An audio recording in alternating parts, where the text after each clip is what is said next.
And welcome, folks. Another edition of the Michigan football film breakdown focused on the defense. We went a little long with another session, so had to push it down a few minutes. But here we are with another edition of the Michigan football breakdown with Vance. The people want more Vance, so Vance, we're going to give them more Vance, right?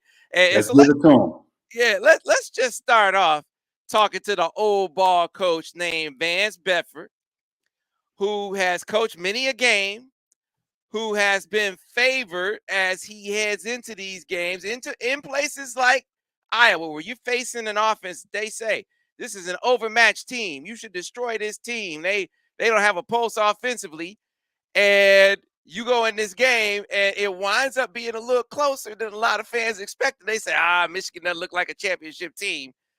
What would you say to folks or to fans who feel that way, Vance? Well, they like this. Is people sometimes call it clueless. I call it clue and less.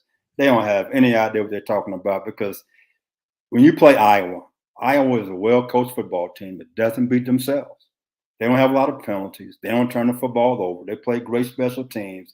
And they kind of put you to sleep, and all of a sudden they beat you at home. That was 3 years ago. Ohio State was number 1 and 2, and they beat them 50-14 or something like that.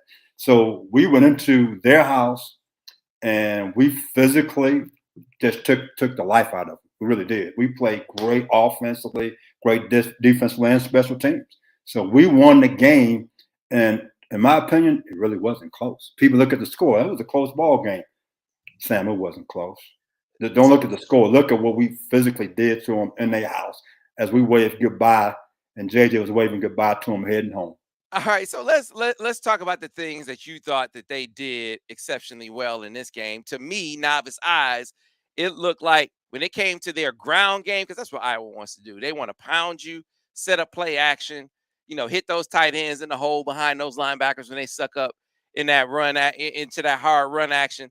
And they couldn't really get that run game established in the early going, at least not inside the tackles. It wasn't until later in the game where they started getting some of their stretch stuff going that they were able to finally get a little play action. But trying to run at Michigan right at them, they had a tough time doing that. I mean, we're so big and physical inside. It's really tough to run the ball inside on our down guys right now. And we do a lot of moving. We bring the corner blitz, we bring the nickel blitz, we bring the Sam blitz. So it slows an offensive line down. And that enables our big guys inside to get penetration. That's what you saw most of the time. And when they did hit a play or two on us versus the stretch players you mentioned, it was more linebackers than it was the defensive line. In other words, our discipline wasn't there. I mean, a fullback course is wide, the linebacker's course has to be wide. Instead, it's like if you're in algebra and you're doing a triangle, man, you got an isosceles triangle or equilateral triangle. Well, we're doing different things. But my man doing an acute angle. We got no chance. I mean, so we got to make sure we're doing the right type of math in order to get there. And we're doing the wrong kind of math, Sam. Wait. But Vance, wait, hold on. See, now you losing me because I thought you said if you could count to three, you could play for me. But now, Well, you now can. you're doing isosceles But triangles guess in what? there. Hey, how many points does an angle have? 3. 1, 2, 3. There you go. We win. See right there? 1, 2, 3. You can play for me. All right, so they had a tough time running on them. Michigan was very, very physical. This is not a game where the receivers were gonna really test the corners a ton, but they like to get to their tight ends. They like to use their tight ends in the passing game. Eventually, they were able to get there, but a little bit earlier in the game, whether it was inaccurate passes, quarterback kind of getting a little pressure on him, and then there was that lull in the middle, Vance, where they were not really getting pressure with four. So I'm curious because heading into the Maryland game, you said, I want to know, can this team cover guys? Like you could cover Hawaii, you could cover UConn, you could cover Colorado State. Can you cover dudes? Maryland has some dudes. They went out there and covered some dudes, right? Yeah. Question coming out of that though was, all right, can you get pressure with four? Right? So saying that, watching them against Iowa, what's your verdict on that? Do you still have questions about whether they can get pressure with four, or have they answered that question for you already? They haven't totally answered that question. At times we did when we twisted the front. When we just straight rush the passer, we don't have those kind of guys right now. But when we do different things inside, whether it's the nose and a tackle or it's the defensive end and a tackle, we're pretty good. They do a great job in executing those stunts where the first guy gets penetration, the second guy steps and come around. That worked extremely well. But just saying we're going to rush straight four guys, last year you had two defensive ends that can do that, and all the two guys inside to do is push the pocket. Right now, we don't have a defensive end. At least they have not shown that yet that they can do that. But we took some pretty good steps in this ball game with those guys. I'm really excited and impressed so far with what we've done. Each week we have improved in certain areas, and going forward, I'm looking for a bigger step this coming week. Yeah, so we saw certainly the way they finished the game.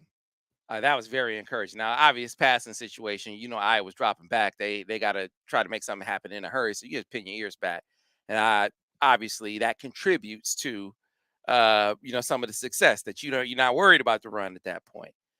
But before that, it seemed to me, and you highlighted this, Vance, and this is something you brought up last year. You said I need to see them twist the front more, and Jesse Minter. We talk a lot about his pressure packages, right? The blitzes he brings, and a lot of other coaches are talking about him too. Like, man, they do some exotic stuff. But something that might seem so basic was really effective for Michigan in this game. It really seemed to be what turned the corner for them when it came to, all right, we got to get some pressure. Let's twist the front. That really started to take hold in the second half of this game. It really did. I think one of the biggest plays in the game, they ran a screen. It was third down and long, and they bring a guy off the edge, and they twisted the two inside guys. So what happened on the twist, the second guy, perfect time. All he did when he came back around, he followed the center right to the screen, had a tackle for loss. So it was a great call. Now they've done some of that earlier in the year, but they did more of it in this particular ball game, and it worked out well for them. When they went to their three down stunts, they ran natural pick patterns where number 90 is playing like a linebacker. And he has a choice. He can rush from outside. He can pick with the nose guard on the center. He can pick with the defensive end on the tackle. It's based on what they see protection-wise that week. And I'll tell you what, it worked out perfectly. They did a tremendous job. I like the different things that he's doing. And you're getting third down and long versus Michigan, look out. When we can really bring some heat from different positions on the field. So the play that maybe resonated with me the most that they got, the third down they got, was the 3rd and 22. Now, I look at that and I say, I'm no coach. I look at that and say, man, dude could have had a drink sitting in the pocket. It was so clean, right? But that's not what you pointed to, because it was straight. That was a straight 4-man rush, no twist action, no blitz, straight 4-man rush. He had a super clean pocket. But you pointed out something else, and it really gets to something that we talk about in the film study, which you folks will see tomorrow. But you talk about the eye discipline on that play. I think it was the nickel eye discipline on that play between your nickel and your linebacker. That seemed to be something that you really focused on in this game, their eye discipline. It is. It was third down and 22 at the end of the third quarter, and it's after a hole. That whole series was kind of difficult, and they scored a touchdown that particular series, but it's third down and 22. Okay, so they plan, it appeared to be cover 3. If not cover 3, they playing man. They playing loose man. So the nickel back is heavy outside. The guy ran a post corner route. It's third down at 22. Don't chase anything. They run a post, who they going to go to? The safety. They run a dig route, who they going to go to? The linebacker. Hang outside. Instead, he went for the move. He got beat outside and fell down. The ball goes down to the 2-yard line. They got first down and goal, and it was third down and 22. And going back to your point about the pass rush, there was no pass rush. When we run just straight 4-man rush, we're not getting home. When we twist the front, you might have gotten some push inside. And so it goes back to, why didn't they have some type of twist on third down and 22, inside or outside, to give me some pass rush? And the next thing is, you in cover 3. When I've been in cover 2, cover 6, if I was an analyst, I'm like, I'm not going to be in cover 3 in that situation. I'm going to probably be in cover 2. I'm going to be in quarter, half. I'm playing deep and outside, because they running 2 concepts. They run a drive concept, which number 2 running a deep end route, number 1 coming underneath, or they're doing some type of outside flood. One clearing out, number two running a corner route. Well, guess what they did with number two? They ran a corner route. Cover three, technically on paper, is a great call, but the eye discipline and experience of our nickelback, this first down and goal on the two because of that on third down and 22. See, It's a lot of he's, ifs. a couple of things that I seized upon Vance, because this was a great learning lesson for a lot. I mean, we talk so much about how big this game and these early games are for JJ, but when you talk about on defense and a guy like your nickel, Mikey Sainristel, who's having a really good, we talk about him and his inexperience. He's an experienced football player. He just played the first 3-4 years of his career as a receiver. But when he slid over to nickel in the spring, some of the guys inside, coaches and players, like, this dude is going to be a playmaker, and we've seen that. So he's been a playmaker while he's still learning. A mistake like you just mentioned, so his help is to the inside on that play. He's the type of dude who will know that moving forward and will never make that mistake again. That's exactly right. I mean, I think he's one of the most talented kids on the football team. I like him a lot. I really do. And I know I've been hard on him, but if I was a secondary coach, I would be even harder on him because I can see that he has something special to bring to the table. He could be a leader for him. He's going to make a lot of plays, which he's made a lot of plays so far this year. And he's getting better and better each year with his growth and each game, rather. So that's part of it. And that mistake that he made on third and down and 22, he won't make that mistake again. I mean, I can see that every single ball game. He's made strides as far as he made this mistake this game. The next game, he cleaned that up. I mean, so he's a quick study right now. And it's not easy going from receiver to defensive back because some people say, well, it gives you an advantage. It should because he should recognize certain routes and those type of things. But at the same time, to get out there and react to it, it's a lot more difficult than what you think it is. Yeah. All right. So let your linebackers. Your linebackers. Now, you've been raving about the linebackers to this point in the season. I mean, you're like, man, it's just, you're seeing whether it's fitting the run better. They're definitely doing that. Their pass drops. They're definitely doing that. But this was a game where you came out of it saying, all right, Iowa tried to exploit some of those matchups, linebackers on tight ends. They won their fair share of them when there was time for them to do so. And so you came out of it saying you want to clean that up some. I do. I mean, the biggest thing with that was eye discipline. I mean, it's not too often you play against a two-back set. We lost a fullback a couple of times. That's tough. And a tight end, their tight ends were their best receivers. And if you put a linebacker on him, he wasn't fast enough. You put a safety on him, he wasn't big enough. So they had one or two throws that the tight end did make some completions. And as far as the run game and the pass game, our two-back set, eye discipline was an issue. I mean, guys looking to make a big hit instead of reading their keys. So, again, it was a great learning experience that who else are we going to see in the conference that's going to be in two-back set 70% of the time? We're not. I mean, it's like I said before, it's the Stone Ages. I mean, we got a hammer and chisel on the sideline, drawing them two-back play sets. Come on, what we doing? I mean, the game wasn't close, okay? Everybody's talking about the score was close. The game wasn't close, Sam. The game wasn't close. You look at the score, said it was close. We physically beat them handily. Again, it was a woodshed whipping, but it was a slow paddle. A lot of times when we've been killing people, it's been bam, bam, bam, bam. It was like you want a real stuff, oh, wham. You hit them with power. So before you hit them with quickness. Now, it was a power whipping. That's all it was. So the game wasn't close. Come on, people, get over all of it. Okay, so they might be in the Stone Ages offensively. I'm picking up what you're putting down, but isn't that part of why they can have some, as bad as they are, the times when they get people, it's like you don't see many fullbacks in any. I mean, I was about to say in college football, you don't see many fullbacks in football, period. So, I mean, yeah, read your keys, but how often is your key a fullback? That's exactly right. You don't see it. And that's why they've had success over the last, he's been there for what, 18 years, give or take? So the reason he's having success is because he's doing something he's been doing when he first got there. I'm going to run two-back set. I'm being 12 personnel. We're going to run the ball. We're going to shorten the game. We're going to play good defense and good special teams. And that has been a winning formula for him since he's been there. Right now, he doesn't have a game breaker at tailback or game breaker wide receiver. So now, because of that, it's hard for them to win ball games. But for a defensive team to play against that, it is not easy. People think it is, but it isn't, because now you have to be a very disciplined team, and you're down people getting double teamed the entire ball game, and that's tough sledding for anybody. So because of that, they could stay in the game for a while. When they get behind, which they did, and they had to throw the football, you saw what happened. Quarterback got hit. We sacked the quarterback. We hit the quarterback. Game is over with. And that's what's tough about what they do. They can stay in a game, but when they get behind, they can't protect the quarterback, and they have no receivers to score points. And so again, that's why the game wasn't close.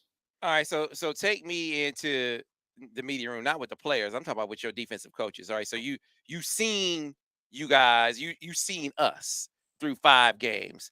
What tweaks, what changes are you making, Vance? I mean, you've been in this position before. I mean, where things are looking pretty good, but you feel like you can be better. How do you get better from a coaching perspective? We know what the players can do better. What are you tweaking? What are you changing? What are you messing with as a coach? I'm going first thing I'm talk to my linebacker coach. Tell me about the alignment of the linebackers. Why are they aligned where they are?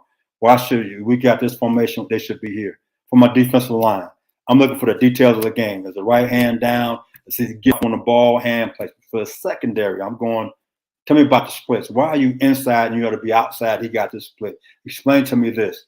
These are the details of the game that we got to get ready to play. For example, I'm going back to Maryland game. We got beat on the over route. Okay. Penn State runs that same route from the same split. Ohio State runs that same route from the same split. So that nickelback, linebacker, and safety, they should know that right now. So again, I want to make sure that we getting taught these things. So when we see these same plays later on in the year, we don't make these same mistakes again. We're going to get this thing cleaned up. So the details of the game, that's what you're getting ready for right now. I'm looking at for alignment, the details of every individual, every position on the field. Now, once we understand that, let's talk about the one play. It was a penalty. We had a zone blitz on. We bring in a nickelback. And they had a shallow crossing route to get a cut split by the guy backside. And the number 2 to the field went vertical. But you also had a cut split by number 1 to the side that came underneath. Why did he take that vertical route? He shouldn't have. So again, details of the game. He never knew that he had short splits on both sides. You heard me talk about that 3 games ago, about the cut splits of 1 and 5. So all those things we're going over is to a point right now, we have veteran corners. Mm-hmm. Certain things we should communicate, so now we can take away certain routes. If we get those things done, we're getting ready to beat anybody in our conference, to get ready to roll again for the Big Ten championship. What about the pass rush, Vance? I mean, I know right now, straight 4-man rush, our guys, they try hard guys. They can push the pocket, but we're not going to beat a guy one-on-one. So I know in certain situations, we got to have more pick stunts, more twists inside. But again, if it's first down, it's tough to do that because they can run the football. Anytime you twist guys inside, the linebackers' gaps, they change. And that's tough sledding for the linebacker. So you got to be careful of that. If you get in a passing situation, yes, you can do that. When they run the nickel blitz and they coming from the outside, you can almost twist the stunt almost every time and it'll still be clean for the linebackers in the run game. So those are some things that I'm looking at to find ways to get pressure right now, because just 4-man rush, we're not getting home unless my man number 18 is in the game. Okay. All right. Well, what about number 9? So number 90 got the most pressures on the day, right? Yes. Number 18, you felt his Iyabi. You sort of felt his. Now, the thing that really stands out to me, and we talk about this in the film study, he is playing at the end of the game. Yes. He was playing at the end of the game, which is like he's played in every game, and he was playing early in this game too. But you get to the end of the game, you got to feel for who their guys are, right? Yeah. Who are the guys you want on the field at winning time? He was on the field at winning time, which seemed to be a really good compliment to number 90, who was the player of the game defensively for Michigan. So I know you said haven't really identified yet those one-on-one guys, but it feels like number 90 and number 18 might be the closest they have to that. I mean, are you buying that at this point? I'm buying that. And the thing about it, when I'm watching number 90 on 3rd and long, they stand him up. So technically he's playing like a linebacker. So they move him all over the place. He's outside, he's inside. So now when you're on offense, this is what happens to you. So you identify him right now. Where is he? To him, you count him as a defensive lineman. So that means my protection will turn to him. So away from him, they got to have some stunts that probably don't come clean, because as an offensive line coach, an offensive coordinator, my first thing is when they go to their three-man stuff and he's standing up, I'm going to find him. I'm pointing to him right now. My center and quarterback, hey, here's my down guy right here. Protection slides to him. Now it's time to bring things from the other side and drop him. So you're setting things up for down the line. But here's the key. The next thing is when they go to that package, where is it? Because not in the run game. Because one time I think it was 3rd down and 5. And we were into our 3-down stuff. They ran the football and got a 1st down. And that's the next thing about those situations.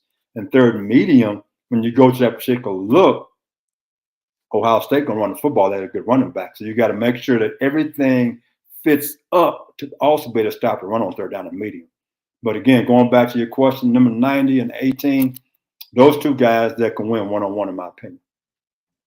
So we got a lot of questions for Vance. I'll try to get to as many of them as possible in the time we have left. If you have questions for Vance, throw them in the comments. I'll get as many of them in as I can. This first one I can sort of get to. James Herring said, do you think Will Johnson would have done a better job at nickel against those tight ends because of his size? Will, at last check, wasn't really practicing nickel. They've had him exclusively at corner, and he's a true freshman, Vance. You can't just go throwing a dude a nickel saying, now, maybe they've started working on it with him more, but I know heading into the season, he was practicing it at corner exclusively. Right now you got to be careful about moving guys around. I mean, it's my man at nickelback right now. He does a great job. Mm-hmm. I mean, I don't care who you put on those tight ends in a particular ball game. They had size. They ran well. They're going to make some catches, but they didn't make catches that actually hurt us, that caused an issue for us. I mean, you had, I think, one decent reception. We had good coverage on the guy. It's a good throw and good catch. But otherwise than that, to be honest, they weren't that big of a factor. And on key 3rd downs, we took them away by running combo coverage, or we pressured the quarterback. So, no, I think how we played them, we did the right things. All right. From Michael Terry said, Coach, would you tighten up the rotation at edge and end so that 3 or 4 guys can find their groove versus playing 5 or 6 guys like they do right now? I'm playing as many guys as I can for good depth. I'm thinking long-term wise right now, because you're going to have some injuries. So the more depth you can build up right now, the more experience you're going to have going into the season. So now, as we close, when it gets cold and you're playing physical football teams, you're fresh in the 4th quarter. And now when it's time to go rush the passer, guess what? Those guys are ready to go. So I'm trying to get as many guys ready as I can to make that final push for those last 4 games. All right, Vance. Here's another one from Antoine Johnson. Said, Vance, do you think you would have been better for Michigan to run cover 1 on Iowa? They didn't have any deep threats or a quarterback. So what do you think about that? They did run some man, and a couple of times they were man coverage, and the tight end caught the ball on. But for the most part, he mixed it up pretty good. But I like what he was doing. I mean, you mix up zone, you mix up man. A couple of times our cornerbacks made some nice plays. They're playing cover 6, which is quarter, half. And they running the outside flood that we saw versus Maryland. And Turner came off. He would have had a touchdown on one of them. He catch like me. He can't catch. Ball hit him in the hands. He had a great break. So to mix it up for what Iowa was doing offensively, he did enough man and enough quarter, half, and cover 3 that worked for him pretty good. All right. Here's another one from J Matt 277. Does Michigan blitz too much from depth versus bring the heat with the linebackers walked up on the ball? You want to disguise. We talked about that the first game of the year, the great disguise. You got to have disguise. And that's what you teach guys in the watching videos. So, for example, I'm telling the linebackers in the secondary, when we blitzing, to watch the center and the quarterback. As long as the center's hand not on the ball, I stay back. As long as the quarterback is looking to the side, I stay back. But now when his head comes back to center, he snaps, it's time to hit it and get it. Now they can't check out of it. So again, as the season goes on, they're going to get better and better at doing that. And you want to hold your disguise as long as you can, because if you short off the tilt, they go max protection slide. Now you one-on-one outside and they got time, they can beat you. So right now, we okay. Let's just be patient with them. We're getting better and better each ball game. You said heading into the season, Vance, this Big Ten championship team, you think. Now you've seen them. They destroyed teams in non-conference like you expected them to. They've played two teams that tested them in different ways of the first couple of weeks of the season. Maryland tested their defense mightily with a veteran quarterback and a group of dudes at receiver. I think Maryland is going to be one of the surprise teams in the league this year. Iowa, it tested their offense with a really veteran, well coached defensive unit with playmakers at every level. And the offense seemed to respond to that. With what you've seen, you still feeling good about your prediction about Big Ten championship going down to Columbus and beating Ohio State? Yes, I do. Well, Michigan State, they played Maryland last week, didn't they? They did. What happened to them? They got beat. You're kidding, right? Penn State is inconsistent up and down. Wisconsin, I mean, why they let their coach go, I don't have a clue. The man has done a tremendous job. So now they're going to be in a little disarray just because you change the guy down. They have no speed. I saw them play twice this year. They have no speed on offense. So you can't score a lot because you can't beat people deep. So the team that you still got to get ready for are the Dutter Bucks up there in Columbus. It's just that simple. They have speed. They have a good running back. So right now, I see us in a collision course with those guys. It should be a nighttime game. It should be a primetime game on ABC. That's what it should be, just that way. Well, And so you got a lot. You got Indiana this week. As long as they don't overlook them, they should beat the brakes off Indiana. Then you got Penn State. Penn State, they always have some athletes, right? They got a young running back who's turning some heads. A veteran quarterback doesn't look like the same guy that he was before Iowa knocked him out last year.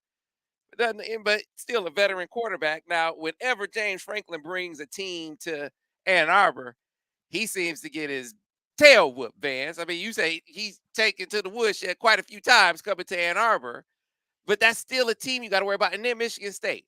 I know they're looking bad, Vance. I know they're looking like a beat dog right now. But somehow, some way, they look all fresh and clean when they come and play Michigan, right? So you still have some hurdles to get over before you get to Ohio State. well, I'm not overlooking anybody. You can't overlook Indiana because they can sneak up on you because you're not prepared. Anybody can beat you on any given weekend. I look at 2 weeks ago, Clemson. They give up 40-something points on the road. They're supposed to be the number 3 team in the country. And you look at Oklahoma last week versus TCU, gave up 52 points. So in any given time, anybody can beat you if they have some players. So you can't overlook anybody, number one. But to me, I'm looking at the overall team concept, not just defense. I'm watching offense. They are doing some really good things. And I'm watching them give me formations to the boundary, trying to make Iowa adjust their defense. I'm seeing motion. I'm seeing different things. I'm seeing great ball control offense with big playability. I'm seeing really good special teams play. So as a team, Michigan's playing really good football right now. That's why when I think about Penn State, I think Penn State defense is going to have issues with the offense. Mm-hmm. If it's a game of field position, because of that, I think our special teams is better than their special teams. Mm-hmm. And if that's the case, and we don't give up big plays, which we really haven't for the most part this year, that's why I think we're going to beat Penn State in the big house. What about Michigan State? Michigan State's little brother. I don't care what you say. They playing bad right now. That's all I know. So what's going to change? They can get up for a quarter and a half. In 1997, I'm going back. We playing Michigan State down there in Sparty Land. So we're not playing great. We sleepwalking, I'll be honest with you. So it's 4th down, and they got the field goal team out, right? We're not playing great on either side of the ball. They had a trick play, one for a touchdown.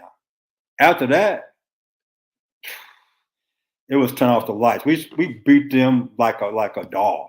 I didn't say a dog. I say a dog. They weren't even alive. After that, they woke up a sleeping giant, and it was over with. So right now, I think this team mentally is better off than what we were because our guys started thinking they were good 97. This team right now said we still have to prove something. And each week they have proven that, and they've gotten better each single week because of that. So I could see us right now. It might be some close games, but we have found ways to get it done in the 4th quarter. That's signs of a mature football team and a good football team. And that's what Hey we all man, like. if Michigan State that bad, how you get? I mean, where can I need to get Mel Tucker's agent $9.5 to be $9.5 million Ooh. to be like that. I tell you what now, you know what? My man is a smart man. I mean, that's all I gotta say. He got 95 mil. His great grandkids gonna still be living off that money from the interest he making. For let me see, he making how many wins he got so far? I think they have two That's wins. exactly right. He don't have any. For the money he's making right now, whew, see, I'm about ready to come out of retirement and start coaching again because they're making too much money for me to sit on the sideline. There's a lot of guys out there making a lot of money not coaching. I can do the same thing. Give me a hat and a cap and just let me walk around like I'm somebody and pay me to do that. I'd be real good at that. Let's see who's that. That's Coach Bedford walking around like he always does, paying him good just to walk around, look good. That's all I gotta say. And Sweat. I mean, hey, pay him to sweat. He be sweating on the sideline, something serious. I wouldn't be sweating I would sweat a damn thing. You paying me $9.5 million, win or lose? Well, see, Win if or I lose? was him, Guaranteed, uh, man. It's a guaranteed contract, Vance. I have me a doggone anti-perspirant commercial with 95 million I'm making. So now I don't have to worry. You won't see me sweat. I have on a degree. That's a degree. Put on my forehead and wipe it off. You see no sweat on me. $95 million. I'm thinking about it right now. As soon as it's over with, I'm going down to St. Thomas or to St. John's and sit on the beach with some umbrellas on my drink. I'm sorry. My ice. I want no sun to touch my ice. I'm just telling you. You get umbrellas for your ice, Vance. Umbrellas for your ice. Hey, I got umbrellas for my ice and got 3 for myself. So I can work in the sun, but I can't lay on the beach in no sun. My wife will tell you that. I don't have 3 umbrellas. I'm not gonna share them with anybody else. I'm just being honest. All right, we got a long way to go before they play Michigan State, but it's gonna be a fun. You know that's gonna be a fun week. I'm really, really looking forward to that. As I look forward to these sessions every single week, I hope you guys get as much out of them as I do. Love hanging with my man Vance. And look, tell me something because I asked this of the people earlier. I've been thinking about putting together something special for Michigan State week. Live, a live breakdown session with Vance, Devin, and Al. Michigan State week. And because that's coming off a bye, we can maybe even break down Michigan State film Ooh, heading into the game because we would have the opportunity with no game the week prior. We'd have some time to really focus on Michigan State. So if you're interested in that, I'm talking about doing it live, like pep rally style. And for those of you who aren't in town, we can maybe stream it live so you can watch it and participate that way. If you're interested in that, drop me a comment. Let me know. We want to see what level of support, what level of interest there is in that. And if there's enough, hey, maybe we'll do something live. Maybe man, we'll spread have spread three the big word, raise man. for you, Vance. Man, hey, spread the word, get it out there. Only thing about it now with Al that I don't know if I can get a word in edgewise. I mean, my man running for office. I mean, that's all I gotta say. My man, he got the gift. He got the gift. I watched him earlier on with Devin. Oh my goodness, Devin can't. He don't have a chance. Hey, man. Al said, listen, he's trying to educate the masses, Vance. He's trying to educate the viewers and the listeners. He's trying to teach them football, Vance. Professor He's Board. doing a great job. He's giving us so much information they're all confused. That's all. It's like one of my mentors said, "Hey, don't confuse me with the facts." Hey, yeah, he's flexing that football knowledge for sure. But listen, if you guys are interested in that, drop me some comments. Of course, you can always show your support in many other ways, like liking this video, subscribing to the channel. That way, every time we put up a video, you know about it because you get a notification. You can follow us over on our YouTube or on our podcast channel, Google, Stitcher, Spotify, iTunes, you name it. Be sure to like, be sure to subscribe, be sure to tell all your friends about it. And the best way to follow everything we do and support the Michigan Insider crew is go over to the michiganinsider.com. That's where it all goes down: football, basketball, and recruiting. Stories, beat coverage, recruiting coverage, access to all of the network sites. You cannot beat it. $1 gets you in your first month. All the inside intel, all the stories you want on the team you love. And then, of course, once you become a full paying member after that first month, you will also get a subscription to Paramount Plus. So it is great bang for your buck. highly, highly, highly recommended. That is going to do it for us today. Be sure to be on the lookout for the film study with Vance and Al. That goes up tomorrow.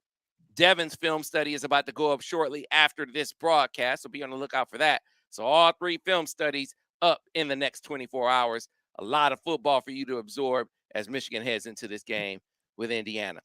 Vance, as always, my brother, it's been real, man. Been real. It's been real. I enjoyed it, man. Go Blue. Hey, I need you people to get out there and give me a bunch of likes. I want to do it live at 5, baby. Let's get some action. Al and myself going at it head to head. I just know one thing. I can talk just as much as Al if I have to. That's right. Go Blue.